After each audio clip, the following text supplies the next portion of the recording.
following program, Norml Show Live, is intended for responsible adults only. We advocate for the repeal of marijuana prohibition for adults. We discuss the science, culture, and controversy about America's marijuana laws. We do not advocate or encourage any illegal activity and advise all listeners to learn their state and federal marijuana laws by visiting norml.org, Norml.org. Opinions and claims made by guests and advertisers of Norml Show Live are their own and do not necessarily reflect the philosophy and policies of Norml. Listener discretion is advised. You take a seed, you plant it, you grow it, you dry it, you roll it, you smoke it. You take a seed, you plant it, you grow it, you dry it, you roll it, you smoke it, and it goes down smooth. Spanning the continent to bring you the truth about cannabis and marijuana law reform. I smoke pot and I like it a lot. From the promise of legalization. And I think that we need to rethink and decriminalize our marijuana laws. To the agony of prohibition. One major responsibility is to encourage people to use less drugs. The National Organization for the Reform of Marijuana Laws presents Norml Show Live, Marijuana Nation. Now, here's your host, Norml's Outreach Coordinator, Radical Russ Belville. Good afternoon, tokers and tokettes, and welcome. It is Monday, January 23rd, 2012, and it's got to be 420 somewhere in the world. Welcome back to the weekend, although I guess it could just as well be 2007, considering who's in the Super Bowl. Haven't we seen this one already? New York Giants come back out of nowhere to be the number 6 seed to get into the playoffs on the road in overtime. They win by a field goal to face the number 1 seed out of the AFC, the New England Patriots. Haven't we seen this game already? I want a do-over. All right, let's go to our virtual studio where waiting in the wings is our senior news editor, Cannabis Carrie. Hi, Carrie. Hi, and I can't even imagine who do you think should have gone to the Super Bowl. I don't even know. You know, if this were the BCS, if this were college football, the Giants wouldn't have even been bowl eligible. It'd have been the Packers and the Patriots in the BCS Bowl. But anyway, hey, that's football. We got to get to some marijuana news. There's plenty of news today. So, Carrie, there's other fans we should offend, and that's right. Giant fans. Anyway, we do have a lot of news today, being a Monday. You know, I think, Russ, that this year it's going to be interesting to count. There'll probably be less states that don't have marijuana questions on their ballot than do. It's kind of going to be interesting. But there is a state that's considering an impact on legalization study. We're going to talk about that. Also, we're going to go up to Montana. You know, the news out of Montana has been rough all year, and we're going to tell you about a recent court decision to dismiss some lawsuits. Not more bad news, I'm going to say that right there. Yeah. But also a Supreme Court decision that's some good news I can tell you about today that came down this morning. And we have sort of a celebrity bust. One of our favorite lawmakers got in trouble again. We're going to tell you all about that coming up on the Hemp Headlines. Yes, the Schadenfreude is in the air. Whew, can you smell it? Oh, it's going to be a good one today. All right, also on today's show, it's Roots Monday for our Daily Toker Tunes. And I've got one from the Reefer Jazz Vaults for you today. Real good song called Blue Reefer Blues. That's it. Blue Reefer Blues. I knew there was blue in there somewhere. Also on today's show, 2 great interviews. Our first interview is with Dr. Michael Resnicek, MD. He's the author of a new book called Blowing Smoke, Rethinking the War on Drugs Without Prohibition and Rehab, something that's going to be near and dear to my heart. We'll talk to him at 5:30. And then at 45 past, joining us at what will be 5:45 in the morning his time, Emil Visser from Norml, South Africa, talking about the 2nd annual Norml Roadshow in South Africa and all the activism work he's doing down there to end marijuana prohibition on that continent. So be talking to Emil at 45 after. And then in the second hour, taking your calls at 971-533-7111. Stick around. It's Norml Show Live. You're listening to Norml Show Live, the voice of the marijuana nation. Hi, I'm Radical Russ. One of the best things about marijuana is the wonderful aroma. But when you travel a lot like I do, that aroma becomes a suspicious smell. That's why I endorse stealth-products.com, the leaders in smell-proof containers. From smell-proof vacuum bags to smell-proof backpacks and duffel bags, all the way to smell-proof digital safes, stealth-products.com has you covered. Stealth-products.com brings you safe, secure, odorless layers of protection with activated carbon fiber. Backpacks and duffel bags are simple black so as not to attract attention with a logo or flashy design. Now, nothing is perfectly odor controlled from the detection of drug dogs, but with proper vigilance, containers from stealth-products.com will help you avoid nosy humans. You're now listening to Elliot Beats. Stealth-products.com. Stealth-products.com. What's up, guys? This is Miss High Times 2007, and you're chilling with us here at the Norml. Weedmaps.com. I'm Radical Russ from Norml. In my job as outreach coordinator, I travel every month, and when I'm on the road, I need a fast, accurate way to find the medical marijuana dispensaries in the area. So I turn to Weedmaps.com. Weedmaps.com has the best dispensary locator online or on your mobile device. Search by zip code or let Weedmaps find you, and in seconds you'll have the addresses, phone numbers, and customer service reviews for the medical marijuana dispensaries in the local area. Weedmaps.com also has a section devoted to helping you find a doctor who understands and recommends medical marijuana under your state's law.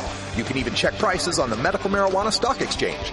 Coming soon, you'll even be able to find the listings of Norml attorneys and chapters, local head shops and grow shops, and the best weed-friendly businesses.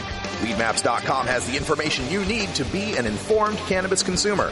Visit Weedmaps.com today, a proud sponsor of the Norml Network. Inhaling deeply of the sacred smoke.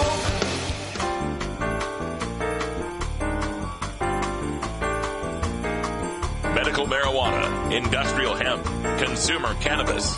It's time for this week's Norml News with Cannabis Carrie. State Representative Robert Watson has made our headline news yet again. The Republican former House leader in Rhode Island was arrested on Sunday in a similar incident that lost him his House leader position 9 months ago. Losing the House leader position was his only sanction, though. He did get to keep his job and committee positions. That may change, though. On Sunday morning, a snowplow driver called the police to say an erratic driver was in the parking lot he was working on. When officers arrived at the scene, they found Representative Watson's Volvo stuck in deep snow, and it was missing the left front tire. Watson was standing outside of his car when officers arrived at the scene. They asked him to wait in his vehicle just so he could stay warm, and then an officer observed Representative Watson pick up an open can of beer once he was back in the car. According to police reports of the incident, the state representative handed over the can reluctantly to the police when they asked for it, adding, "Do you know who I am? I'm the East Greenwich rep." Also on the report, Watson cursed out the police officers on scene and appeared to be highly intoxicated. When they looked in his car, they found 2 additional unopened bottles of beer and a pipe with recently burnt marijuana. State Representative Watson was not available for comment today because he has checked himself into an inpatient rehabilitation facility. State GOP Chairman Mark Zacharias said that the decision to seek treatment is a positive sign and shows that he has a medical problem, and that they are going to leave the decision up to Representative Watson on whether he can continue to serve the General Assembly of Rhode Island, saying if there are going to be a decision to resign, then it's his to make. Watson is already awaiting trial related to an incident that we reported to you back in April. Then he was charged with marijuana possession, possession of drug paraphernalia, and driving under the influence. At the time, his defense was that he only had a few drinks, he wasn't drunk, and that he did, in fact, use the marijuana to treat pain from a reoccurring bout of pancreatitis, and that he never sought a medical marijuana recommendation because he wanted to keep the matter private. He also alleged that the Connecticut police targeted him because it was in Connecticut at the time, and then adopted a more aggressive attitude once they saw his legislative ID. And indeed, tests later came back that his blood alcohol level was 0.07, just below the state's 0.08 limit, but also that blood test showed positive for marijuana and cocaine. Also, I want to point out it was just less than a year ago that Representative Watson made headlines when he told the Chamber of Commerce in Providence that the state lawmakers only had their priorities right if you are a Guatemalan gay man who likes to gamble and smoke marijuana. What a difference a year can make. Yeah, what a difference here. Well, first of all, of course, going into the rehab, that's the typical, I've been busted. Now I can't get away with this one. I have to go to rehab now. We'll talk more about that with Dr. Resnicek as we get into the second half hour here. Representative Watson made my top stupid stoner stories of 2011. It looks like he's trying to make the list for 2012 as well. I just want to talk about the reporting on this that's kind of interesting to me. As I did the update on this, WPRO AM 630 News Talk in Providence talked about this, and they said when Officer Trevor Richmond arrived, the officers approached Watson inside the vehicle and found with him a beer can in hand Okay, so the guy's in his car with an open beer in his hand.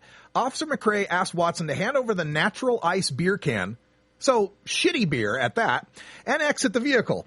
Watson was reluctant to obey the officer, saying, "Do you know who I am? I'm the EG rep." The police report says Watson appeared to be highly intoxicated, was slurring his words when he stumbled from the vehicle. That's when they saw the pipe on the driver's side floor. The officer escorted Watson to the cruiser. Watson replied with, "Fuck you, whatever, fuck you." Okay, so first of all, imagine that's you or me. Getting busted for the second time in a DUI situation, addressing a cop like that. Do you think that our boss would be saying, well, it's up to you whether you retire. It's up to you whether you think you can continue to do your job.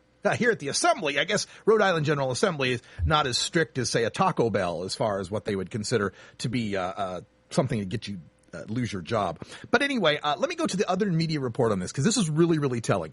The NBC station, the NBC affiliate in Providence, Rhode Island, reported it this way. Rhode Island State Representative Robert Watson has checked into an inpatient rehabilitation program following his second arrest on marijuana possession charges. State GOP Chairman Mark Zakaria said Watson's decision to enter a rehab program shows he's taking steps to address his problem.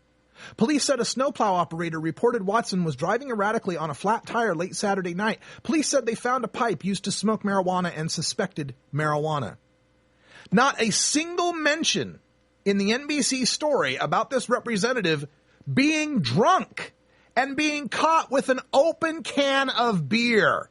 No, must be the marijuana problem that's forced him into rehab. And also, we have a story out of Virginia. A proposal by a Virginia lawmaker would fund a study into the potential revenue stream of marijuana if it were sold in liquor stores. Democratic Virginian delegate David England has also filed a resolution with the governor to petition the DEA to change the scheduling of marijuana, a move that some governors have already made. England would like Virginia to consider the impact of Virginia's 330 liquor stores, joining the growing list of recommendations across the nation to reform the drug laws concerning the most commonly used illegal substance in the U.S. He would like to see Virginia bring in more money revenues for the state so they don't have to cut funding for core services across cash-strapped Virginia. England, who says he has not and is not a marijuana user, says that everyone knows that there are respectable members of society secretly smoking marijuana and giving all that money to criminals. He would like to see that money go into the Commonwealth instead. Under his proposed resolution, 8 members of the Virginia General Assembly would head a study on the practicality and feasibility of legalizing the use and sale of marijuana under strict conditions through the Virginia Department of Alcoholic Beverage Control. The findings would be due to the legislature for consideration on the first day of the 2013 legislative session. But even though all the feedback that England has received from fellow legislators and constituents, he doesn't actually expect the proposal to survive the House Rules Committee. He does think that the proposals like this face a steep hill to climb, and he wants to take the first few steps and get this conversation going. We told you about Republican delegate Harvey Morgan a few years back introducing a decrim bill to the House and was mocked and laughed at. The 81-year-old lawmaker had been serving the delegation since 1980. Delegate Morgan has also tried unsuccessfully to broaden the never-used 1970s Virginia law that allows medical marijuana for cancer and glaucoma. Now, we will let you know if this proposal study makes it out of the Rules Committee. Mm-hmm. Yeah, Virginia is one of those states that has an impotent medical marijuana law. It was passed in the 70s, back when we were first learning about the properties of cannabis medicine for glaucoma, for cancer, and so on. And the problem with these laws, and a few states still have them, is they say the word prescription in them. Because it says prescription, well, that's under federal purview, that's under the DEA, nobody's going to prescribe it, and that's why those laws don't work in places like Virginia. However, as far as Delegate England here proposing the study of marijuana legalization, kudos to him. Thank you very much for doing that, because that's huge for our issue. We're going to try to get Delegate England on our show to interview about this, so we'll keep you posted when he comes on. And a judge on Friday ruled that Montana's medical marijuana law does not protect those that provide medical marijuana to others from federal prosecution. In the continuing assault, U.S. District Judge Donald Malloy dismissed a civil lawsuit in Montana on Friday that was filed by 14 individuals and businesses that were part of more than 24 medical marijuana providers that were raided in March of last year in a coordinated effort between state and federal agents. The providers were saying their constitutional rights were violated because state law allows them to grow and produce cannabis for medical consumption. Judge Malloy ruled that on that old age, a state's right versus federal government rights. Malloy said that the U.S. Constitution's Supremacy Clause applies in medical marijuana cases because the Supremacy Clause says that federal law prevails if there is any conflict between state and federal statutes. His ruling said, quote, whether the plaintiff's conduct was legal under Montana law is of little significance here, since the alleged conduct clearly violates federal law. We are bound by federal law, like it or not, unquote.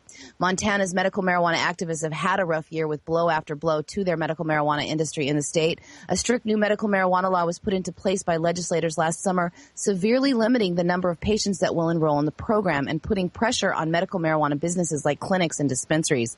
The legislative action is currently under a legal review, and there will also be a question about the new law already in effect that will appear on the November ballot for voters to endorse or reject. Some of that new law was temporarily blocked by a state judge, but even with some of the legislation blocked, there's been a dramatic decrease in the number of patients and providers who are enrolled in the program. Now, at the end of May, before the legislation took effect, there were 31,522 patients registered with the program. And according to the State Department of Public Health and Human Services that oversees that registration, there are only 18,012 registered patients as of December. In May, there were 4,650 registered providers. Now, last month, 395. The attorney representing the medical marijuana providers in the civil case dismissed on Friday said the ruling is a clear warning to other medical marijuana providers in the state that the federal government can go after them if they want to. He also said that he and his clients have not decided if they will appeal the decision. We are going to continue to get these kind of decisions, though, as long as the federal prohibition exists. And I know people fighting for medical marijuana point to their state constitution that they got it in or the state law. And how many times are these cases have to come back where they say the state law doesn't mean anything? The federal government supremacy clause is in effect here. The Raich decision's in effect here. How many times is that going to have to happen before medical marijuana supporters start to realize they've got to put some energy into the fight for legalization for everyone, or this is never going to change? And a very important privacy ruling came down for the Supreme Court today. The highest justices ruled that police cannot put a GPS tracking device on your car to track your movements without the benefits of a warrant. Surveillance technology, yes, has changed the way that we can monitor people suspected of crimes, and the law hadn't quite caught up with the technology yet. The ruling is being seen as a defeat for the Obama administration that had argued that a warrant should not be needed to put a GPS on a car to monitor its movement on a public streets. And it was a victory, of course, for the ACLU, who called it an important protection of privacy. The judges ruled unanimously to uphold a precedent-setting ruling by a U.S. appeals court that the police needed a warrant to put such a device on a suspect's vehicle. With the new technology, the government has the unprecedented ability to get mass amounts of data and store and analyze that information about a citizen's private life. Cases like this are important to privacy concerns in the new age. Now, we told you about this particular case, U.S. versus Antoine Jones, a D.C. club owner, who Maryland police secretly installed a GPS on his Jeep Cherokee back in 2005. They tracked that vehicle's movement for a month before they used all the information about his movements to convict him of conspiring to distribute cocaine. At his first trial, he was given a life sentence for cocaine trafficking. Now, an appeals court threw out his conviction, ruling that the monitoring of his car amounted to a search.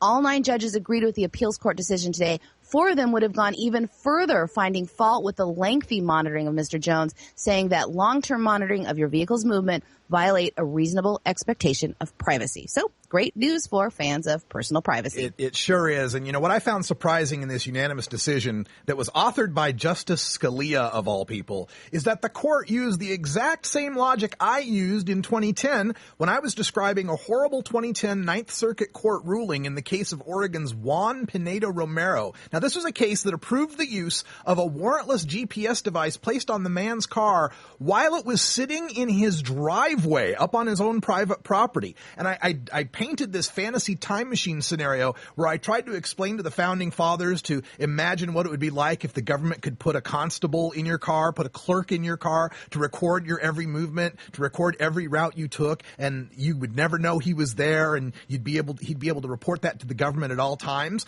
Well, in his footnote number 3, Justice Scalia talks about that very situation.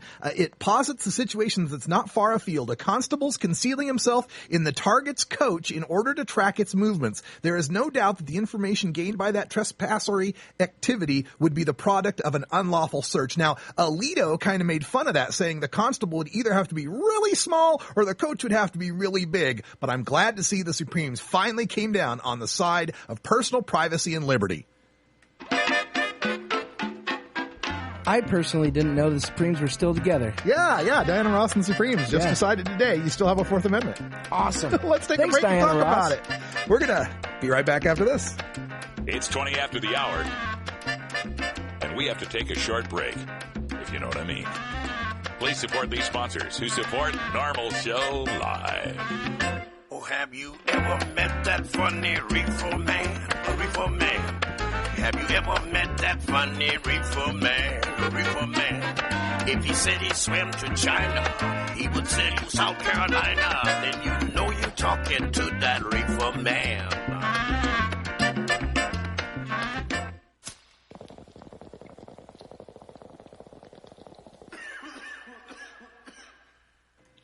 Oh, that cough can only mean one thing, folks. You know it's coming soon. The High Times Cannabis Cup in L.A., February 11th and 12th. Me, Ganja John, Wiz Khalico, Ganja Wife, Cannabis Carry. We'll all be there. Maybe even Scott Gordon from Herbage Designs. What? What? That sounds like a fun time. It's going to be a lot of fun. You can meet all the pot stars from the Norml network all at once. Yeah. It's amazing. Russ is now aiming the camera at me. Here we go. We'll be there February 11th and 12th. We'll probably be there all week. So if you're in the LA area, come hang out with us and come to the Medical Cannabis Cup, as they're calling it, but the High Times Cannabis Cup is what we're calling it. That's right. We got I just called the lady for the condo. We got to put all the money up front, though, because it's only 2 weeks away. So no problem. If you got some money laying around, send it our way. Yeah, we'll figure it out. I'm working on sponsorship. Might have Subby sponsor our trip. There you go. And be brought to you by TGA. That'd be kind of cool. But Danny, is Danny going out? You know? Yeah, I think so. Danny Danko, Dave Bienenstock will be there. I don't know if Nico's going to be there. I don't know. But just about everybody who's anybody is going to be there in LA, February 11th and 12th. Check out medcancup.com. You can get the information on tickets, and there's a VIP party as well. We'll bring that to you. Bring you all be there the coverage. Throughout every bit of it. Every single bit. And like the whole week before, we're going to go out we're going to drive down on the Monday after the Super Bowl. And then we check into the condo on Tuesday. We get the condo from Tuesday through Sunday. Wow. Going to be a good time. Good time. We'll be in Little Tokyo. Also, we're looking for volunteers to help us out with the Norml booth. We need people to staff the Norml booth and sell gear and all that kind of stuff. And it don't pay nothing, but you get into the Cannabis Cup. So if you're interested, send me an email. stash@norml.org.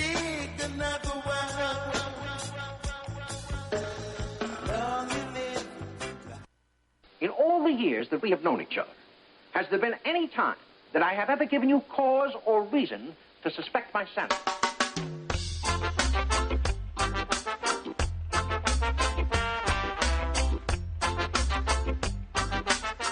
Do you really want to legalize marijuana? Prove it. Join Norml today at norml.org, and your donation will help us spread the growing truth about cannabis.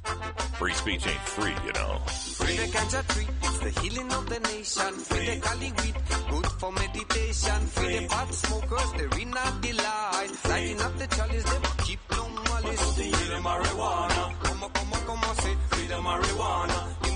Hear me say, free the marijuana. Come say, free the marijuana. Legalize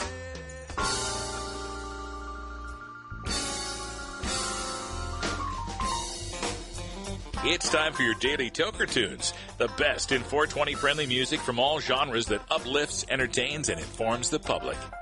Today we bring you tunes for Roots Monday, our celebration of the music that evolved into the popular modern music of today. We pick the best of blues, country, folk, and jazz with a 420 feel and serve it up for you every Monday. If you'd like to submit your song to be played on Norml Show Live, send it to us at stash@norml.org. Now here's some more great independent marijuana music for today's Daily Toker Tune. All right, we're dipping back into the reefer jazz era. This song comes to us from 1935. It's by Richard M. Jones and his Jazz Wizards. It's called Blue Reefer Blues. Now, Richard M. Jones was from a musical family in New Orleans and played a variety of instruments before making piano his main instrument. He played in Armand Piron's Olympia Orchestra and led his own band called the Four Hot Hounds, which included Sugar Johnny Smith and occasionally King Oliver. During World War I, he played with Papa Celestin. He left New Orleans in 1919 and moved to Chicago, where he set up the Chicago branch of Clarence Williams Publishing Company and Music Store. He played in bands in Chicago during the 1920s, but his main gig was as a manager of OK Records' Race Records division. He led his own studio band called Richard M. Jones Jazz Wizards and accompanied a great number of singers and bands on piano. He continued to be active in music until his death, both as a musician and a talent scout. Jones is best remembered today as the composer of such jazz standards as Trouble in Mind and Riverside Blues. This is Richard M. Jones and his Jazz Wizards with Blue Reefer Blues.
Everyone, this is Yee from Pepper, and you're listening to the Norml Show Live.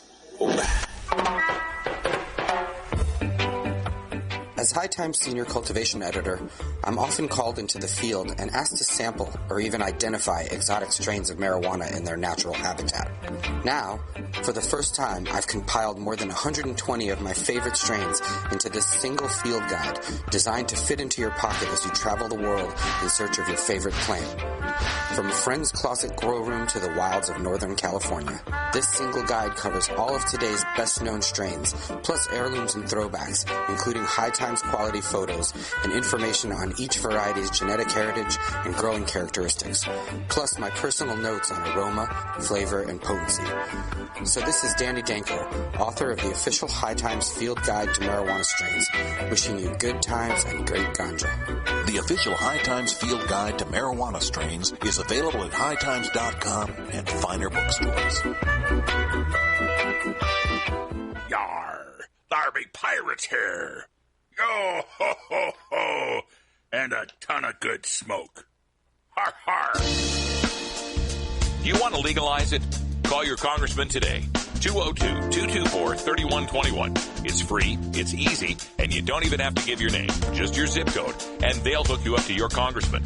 Call 202-224-3121 and tell Congress you support marijuana legalization. Liberate your mind. Liberate your mind.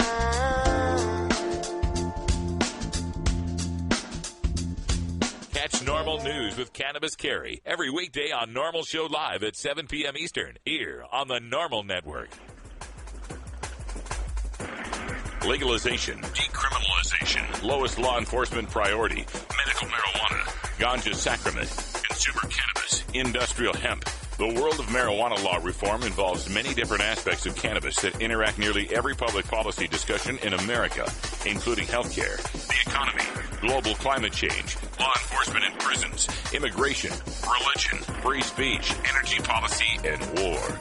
Now, we take a look at how re-legalizing marijuana will change the world in our Norml Show Live Cannabis Conversations. All right, welcome back, everyone, and I'm thrilled to have our next guest with us, Dr. Michael J. Reznicek. He's a board-certified psychiatrist with over 20 years of experience. He's practiced in the military, community settings, prisons, and state hospitals, and currently practices as a consultant in Washington State, just north of me. Dr. Reznicek, welcome to the show. Well, thank you, Russ. It's good to be here. Great to have you here, and I am so excited to get to this interview because we're here to talk about your new book, Blowing Smoke, Rethinking the War on Drugs Without Prohibition and Rehab. And this speaks to me so much because I was raised, my father was a poly-drug addict up until I was about age 12. He then went to a rehab, went to a out counseling, an inpatient center, got rehab, went through 12 steps, went back to school, became a drug and alcohol counselor. So I've experienced that disease model thinking, that 12-step Al-Anon type thinking. And now as a drug and alcohol reformer, I've found a lot of people that are beginning to question that model. I'd like to hear your thoughts on this, of this disease model, and how you feel it impacts our message and our movement to legalize marijuana. Okay. Well, I think that reformers have a difficult time with legalization because they're up against people who, the people who are against legalization, they're not a bunch of moral scolds. They're people who believe in science. The medical community, the whole scientific community has come out and said, listen, drug abuse is a genetic brain disease. And so people feel comfortable trying to outlaw these drugs, even marijuana, which many consider a gateway drug. And so when we run up against opposition to legalization, it really is heavily tied into this whole disease model. And frankly, it's a bunch of junk science. And I'm embarrassed for my profession that it beats the drums of the disease model. I knew when I was in medical school and in my residency training that there was a heavy ideological component to it, a heavy political component, but I just wasn't quite prepared for how big of a political component there is in this whole disease model. Yeah, there's a lot of industry that is, I've referred to it as the drug war rehab industrial complex, where we catch many cannabis consumers whose only problem with cannabis is getting caught with it. We sentence them to a rehab they don't really need, and when they do well coming out of that rehab, the industry says, "See, rehab works." Right. Rehab can appear to work, and the reason is that people who go to rehab are people who are coming out of crisis points in their life. And it's those crises that cause people to change. Now, if you take a bunch of people who are coming out of crises and you send some of them through rehab, and they're going to do better because, and it's going to make it look like rehab is doing better. Now, listen, I understand, rehab can be beneficial to some people, but it's not necessary and it's not what changes people. You can take You could take the top 10 addiction specialists from Harvard Medical School, sit them in front of any addict, and you tell me what they're going to do for that person. People can only change themselves, and they don't change until they're good and ready. That's the old joke. How many psychiatrists does it take to change a light bulb? Only one, but the light bulb has to want to change. Exactly. Well, that's what it is here with substance abuse. So my book, Blowing Smoke, what I do is I trace the history and science behind the disease model and show just how disconnected from hard science it is. You know, there's two kinds of science. There's empirical science, and then there's paradigm science. Empirical science is what researchers do. They uncover facts. Paradigm science is what scientists do. They create stories to try to explain those facts that they discover, you know, explain them to laymen. And many times paradigms are wrong. And paradigms are particularly susceptible to being politicized. And that's what's happened. There's a lot of money in this addiction treatment industry. Well, but the truth is, you know, I think what we ought to do, and this is, you know, a lot of reformers are for this, we really ought to turn back the clock. What we need to do is go back to the way drugs used to be managed prior to the late 19th century when the disease model started building steam. Basically, people were free to consume anything they wanted, but then they had to bear the consequences for their misbehavior. Legal sanctions were limited and applied when your use impaired the safety or comfort level of other people, jeopardized other people's safety. Then there were legal sanctions. There's very little drama about drug abuse then. That's right. We're speaking with Dr. Michael Reznicek, MD, author of Blowing Smoke, Rethinking the War on Drugs Without Prohibition and Rehab. You can find out more about the book at his website, drrez.com. That's DRREZ.com. And, you know, you mentioned the junk science that leads people to, you know, come up with this paradigm of the addiction model or the disease model of addiction. Can you go into a little detail on why that science is so incorrect and give us some talking points as to how we would talk to someone who's a proponent of this disease model? Sure. Well, one of the things that neuroscience has been able to uncover is that drug use, especially heavy drug use, begins to make some changes in the brain. Changes such as tolerance, where you have to use more of a drug to get the same effect, withdrawal symptoms if you quit using abruptly after using for many years, and even craving. All of these things can be imaged in the brain. So advocates of the disease model say, look at that. There's changes in the brain, therefore it's a disease. But listen, all habits make changes to the brain. It doesn't matter if you play a musical instrument every day, you're going to make changes to that part of the brain. If you deliver cocaine or marijuana to your brain every day, you're going to develop other changes in the brain. These are normal changes. Diseases involve abnormal changes, habits, and that's what drug abuse is. It's a habit. Habits involve normal brain changes. They're predictable and expected.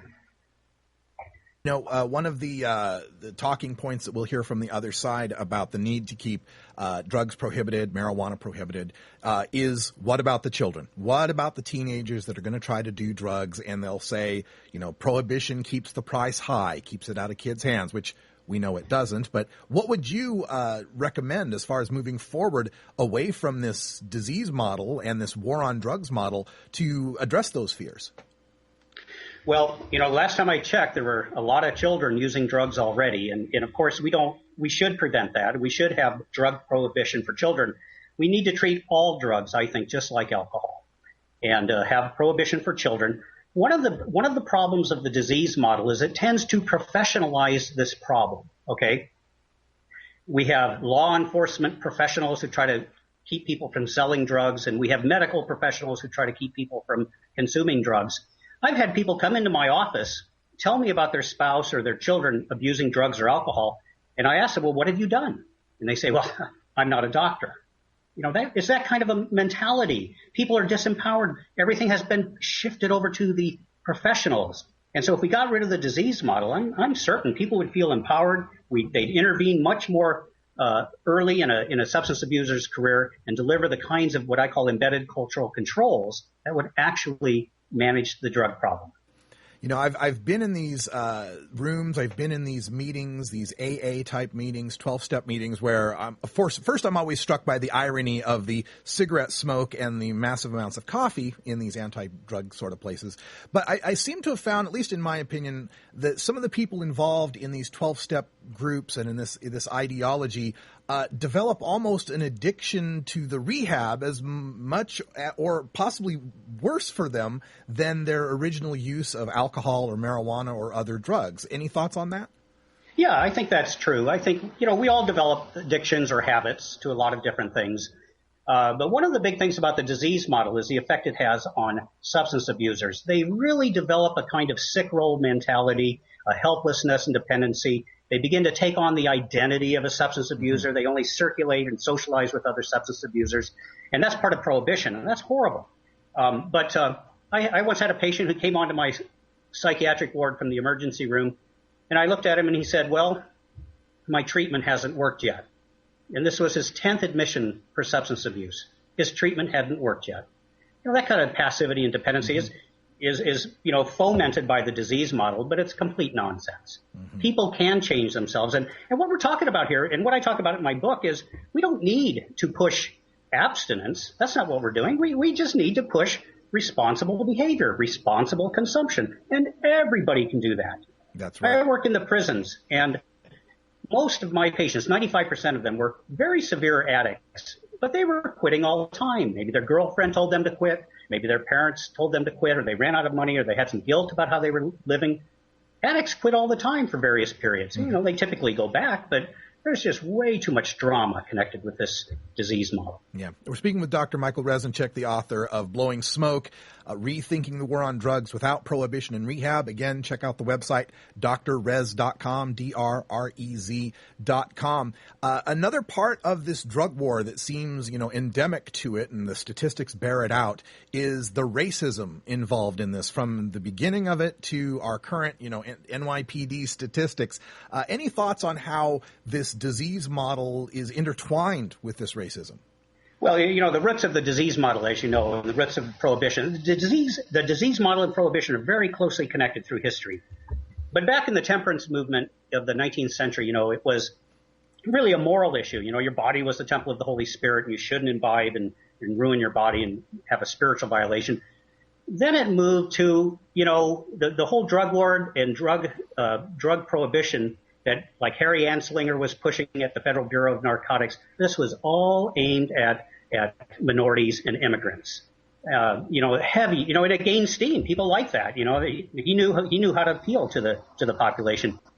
But with the UN Single Convention on Narcotic Drugs, which is the legal document that most countries now use to wage federal drug wars, and we do too, it shifted it from race baiting to concerns about health.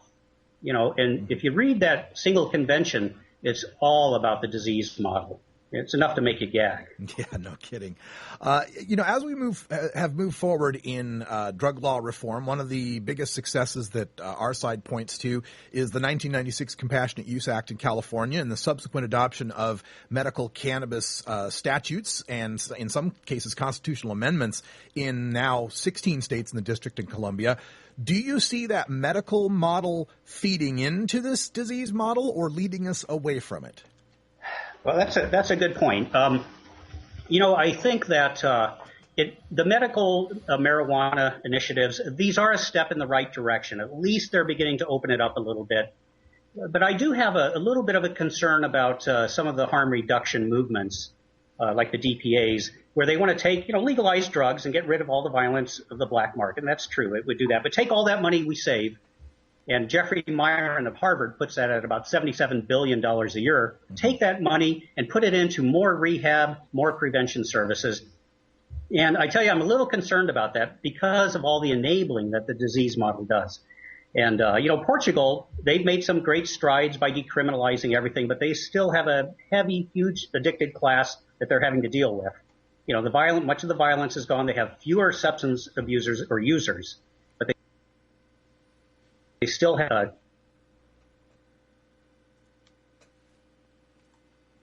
I'm sorry we've lost Dr. Reznicek on our connection, but I want to thank him for joining us here on Norml Show Live, and we'll be back in touch with him as soon as we can. Again, the book is Blowing Smoke, Rethinking the War on Drugs Without Prohibition and Rehab, and you can get more information on that by visiting his website at drrez.com, drrez.com. When we come back, hopefully Skype will be back, and we'll be speaking with Emil Visser from Norml, South Africa.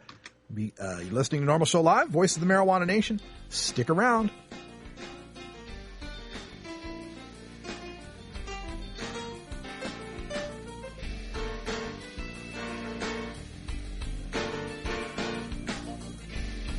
You're listening to Norml Show Live, the voice of the Marijuana Nation.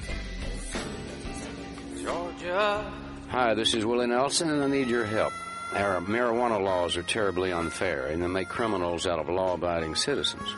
Nearly 2,000 Americans are arrested every day on marijuana charges, and we are unfairly destroying the lives and careers of hundreds of thousands of people simply because they smoke marijuana. These are not criminals. They are average citizens like you, good neighbors who work hard, raise families, pay taxes, and contribute to their communities.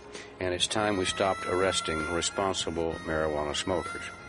We need your help to end marijuana prohibition once and for all. It's the fair thing to do. For more information, contact Norml, the National Organization for the Reform of Marijuana Laws. Call toll-free 888-67-NORML or visit their website at norml.org. Marijuana and alcohol are the two most popular recreational drugs in America. Marijuana smoking is non-toxic, relatively safe, and has a low risk of dependence. Alcohol drinking is potentially fatal, dangerous to society, and is quite addictive.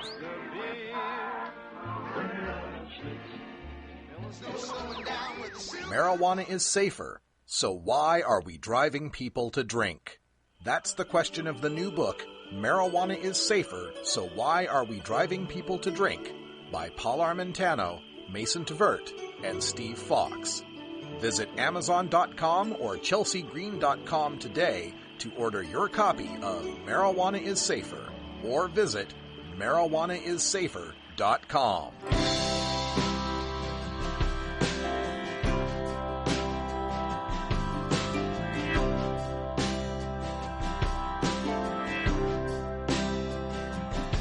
Will I land, come down from the clouds, put my feet on the ground, step out of this dream. Home seems so far away from where I am today, and I don't care what people say, I'm just living day to day.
The effects of marijuana prohibition are felt by all Americans in every walk of life, regardless of race, creed, color, religion, social status, wealth, gender, sexual orientation, or even one's use or non-use of marijuana. As the marijuana smokers lobby, Norml hears the stories of these average Americans and brings them to the attention of our policymakers and our fellow citizens in this segment we call Norml Newsmakers.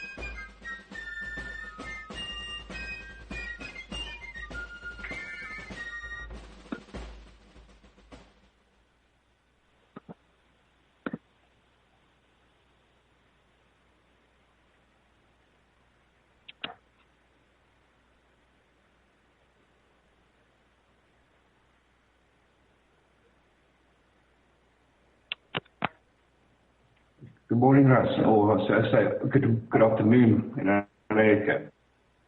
How are you doing, Russ? Can you hear me, Russ?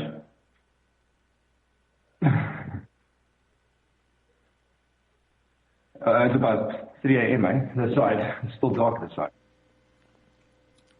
Oh, yeah, okay. Yes, just like I'm online for change. We're doing a second roadshow in Cape Town. We have had a first successful roadshow in Johannesburg in December, and we're doing a screening of what if cannabis cures cancer. So I've taken the screening, and I'm taking it on a roadshow trip and featuring it at niche art cinemas or theaters. And Thursday we're doing a screening, what if cannabis cures cancer, and I've got Jules Stops of the Dachau couple that's busy fighting the front lines. He's going to have half an hour to speak. I'm doing a half an hour speech as well, and the documentary is an hour. So we've got that on Thursday, and then 2 weeks' time, at the 9th of February, we've got the Union as well.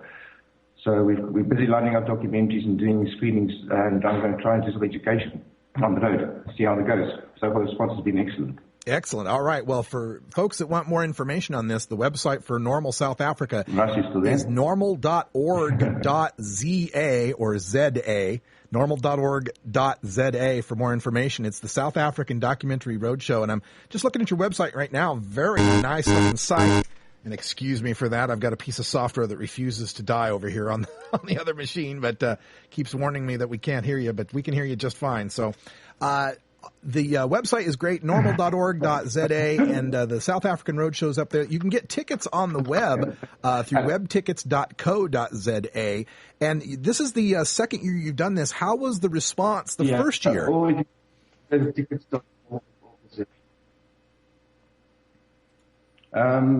I won't say the first year, but we had our first screening in December, and we had a picnic under the stars at the Jazz Farm. It was an excellent evening, and we had an applauding success. So after that, I decided to come to Cape Town and set it up here. So I've been here for 3 weeks now in Cape Town, and been setting up relations and getting people going and getting the culture in Cape Town going. And I decided to have Cape Town as a basis for the Global Marijuana March South Africa, which is the 10th annual Global Marijuana March for South Africa as well. So that's the pipelines for May. Yeah, that's pretty amazing here. And there it goes again. Sorry about that. The road show is showing what if cannabis cured cancer and other documentaries. Now, the venue here, am I getting this right? In Cape Town, it's at the Labia Theater.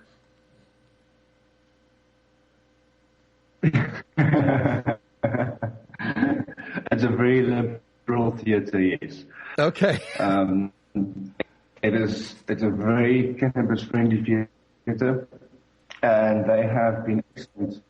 They've been excellent in supporting us in getting this up and running. They've given us a slot basically every 2 weeks.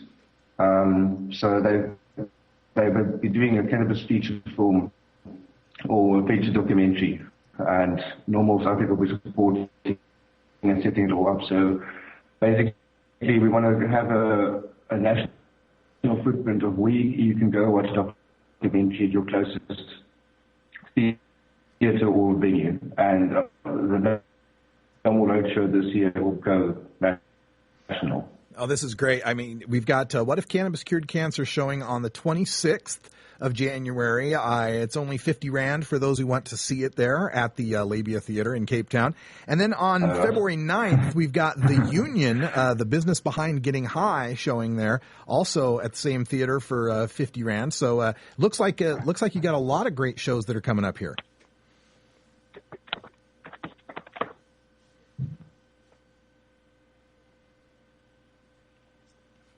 All right. So, Emil, I'm going to end the call here because we seem to have some connection problems, but I appreciate you for getting up early in the morning to talk to us. And I want to encourage everyone to check out norml.org.za for the information on Norml South Africa. It's got a great website with a lot of facts, good videos that are up there, and information for all the folks in the southern part of the African continent who want to get involved in ending marijuana prohibition. This is a worldwide fight, and we need chapters all over the world to make this possible. It's only going to change when the people demand it, and being a Norml chapter is a large part of making that happen. Already this month, I've received a request from Ireland to get a chapter started there.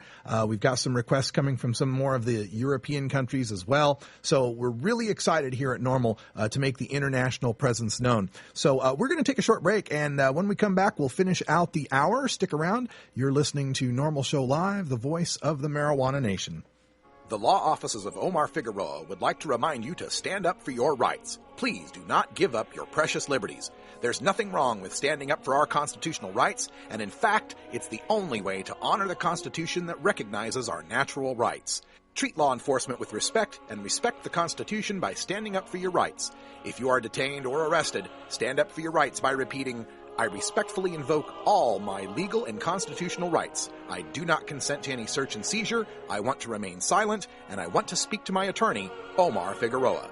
Omar Figueroa has more than a decade of experience in federal and California courts and graduated from Yale University, Stanford Law School, and Trial Lawyers College. Please contact the law offices of Omar Figueroa at 415-489-0420 or 707-829-0215.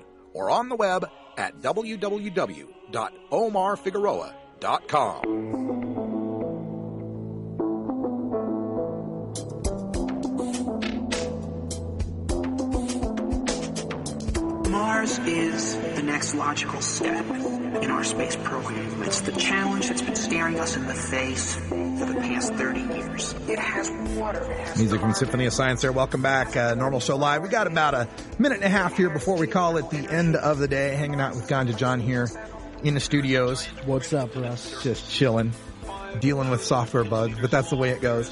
We got all sorts of stuff coming up on the Norml Network later on tonight. It's our Texas night on the Norml Network. At 6 o'clock, you get Drug Truth Network with Dean Becker from Houston, Texas. You got 2 half-hour podcasts, Century of Lies and the Cultural Baggage Show. And then at 7 o'clock, the debut of our new Texas podcast, Canna Truth's Reefer Rhetoric, which is actually also 2 podcasts, a short Canna Truths podcast and a Reefer Rhetoric podcast, both coming at you from Waco, Texas.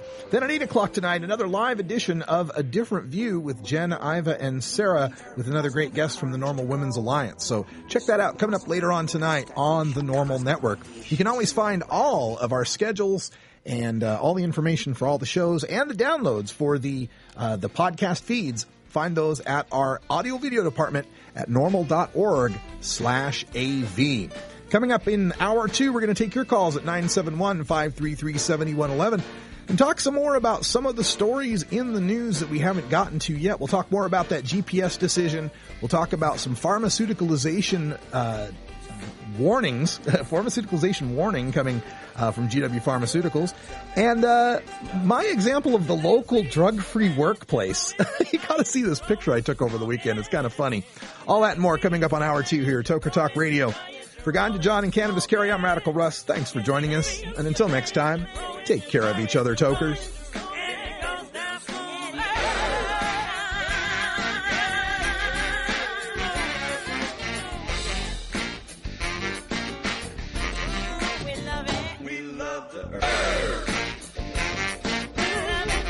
This is Norml Show Live, the voice of the Marijuana Nation. You plant it, you grow it, you dry it, you roll it, you smoke it. seed, you plant it,